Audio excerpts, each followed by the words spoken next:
मराठा समाजानं मागणी केलेली नसताना मराठा समाजाला EWS मध्ये समावेश करून महाविकास आघाडी सरकारनं आमच्या पाठीत खंजीर खुपसलाय असा आरोप मराठी समाजातील नेत्यांनी केलेला आहे। सरकारनं मराठा आरक्षणाचा खून केल्याची जोरदार टीका मराठा समाजाच्या नेत्यांनी केली आहे। मदत आणि पुनर्वसन मंत्री विजय वडेट्टीवारांवर देखील त्यांनी आरोप केलेत। वडेट्टीवार हे दोन समाजात संघर्ष निर्माण करतायत। त्यांनी मंत्रिपदाचा राजीनामा देऊन रणांगणात उतरावं असं आव्हान देखील त्यांनी दिलं।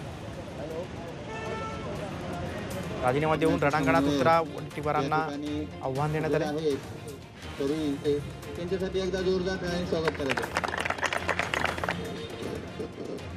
उच्च न्यायालयाने जस्टिस गायकवाड आयोगाने दिलेलं आरक्षण वैध ठरवलेलं आहे ना।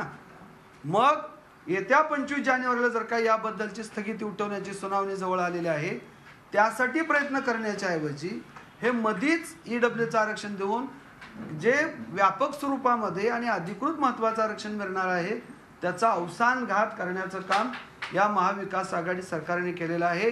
मराठ्यांच्या पाठीत या महाविकास आघाडी सरकारने खंजीर खुपसलेला आहे आणि खूप मोठी फसवणूक यांनी केलेली आहे। विजय वडेट्टीवार सातत्याने बोलतात मराठा समाजाला ओबीसी समाविष्ट करू देणार नाही। विजय वडेट्टीवार काही न्यायाधीश आहेत का? ते काय न्यायाधीश आहेत का? त्यांना कोणी अधिकार दिला? हा कोणताही आयोग मराठा समाजात सोशली एज्युकेशनली बॅकवर्ड सिद्ध करू शकला नाही। ते काम गायकवाड आयोगाने केलेलं आहे, जे उच्च न्यायालयामध्ये वैध ठरलेलं आहे। तरी सुद्धा विजय वडेट्टीवार जाणीवपूर्वक मराठा समाजाला उचकवण्याचं काम करत आहेत, मराठा समाजाला प्रवृत्त करत आहेत संघर्ष करण्यासाठी। म्हणजे जाणीवपूर्वक महाविकास आघाडी सरकार हे मराठा आरक्षणाच्या जखमेवरती मराठा समाजाच्या जखमेवरती मीठ चोळण्याचं काम करत आहे।